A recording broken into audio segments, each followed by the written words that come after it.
I want to buy a commercial building. Okay. What should they have set in front of them before when they're making that initial call? Okay. So you want to buy a commercial building. The first question is how I'm big? gonna flip it before you answer that. Go ahead.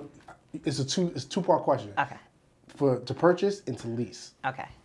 So the easy part is to lease a commercial, let's say a retail space, right? Mm-hmm. So you want to open up the next hot hookah spot in Lower Manhattan.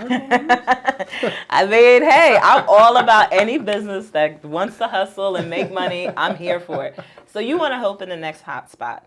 Let's say you've never opened this business before. So you're going to be looked at a little bit more critically than the person who had 2 bodegas and a restaurant, mm-hmm. right? So the first thing you need to do is have some capital. Like, just don't show up at a landlord's office and it's like, I want to lease this space and I got my rent money, just my home rent money. I don't have that much stuff. Like, ideally, you have a business plan that gives your concept. Because that storytelling that you're going to put in your business plan about what you want to build is really going to sell the owner.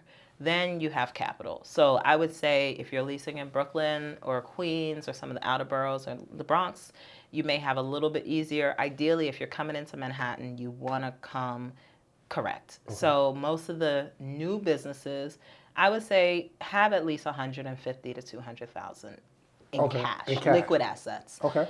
Whether that's through multiple partners, like I've done some interesting deals where it was a bodega and they've had multiple locations, but the way a lot of these businesses are family businesses. Mm-hmm. So this person got this money, this person got money, they're pulling money from multiple places. So what the way I was able to do it is that my owners trust me. If I present a deal, if I present a qualified tenant, in my perspective, they'll trust me because they know I'm not going to put anything. So that's the second thing is like you need to actually have representation because a lot of people, they'll tell you when they experience calling another broker, mm-hmm. hey, I saw your space for lease. Sometimes these brokers are going to give you the runaround, especially when you say you're a new business. Oh. So a lot of times when it's broker to broker community, it costs you nothing in commercial leasing to have a broker.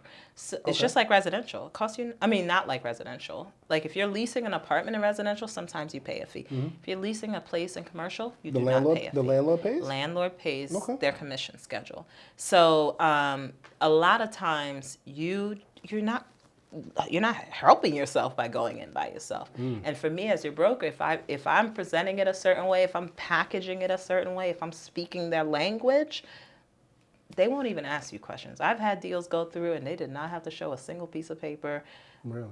Maybe a bank statement, no credit checks, but those were because of my credibility mm-hmm. in the business and my credibility to the other agent. Okay.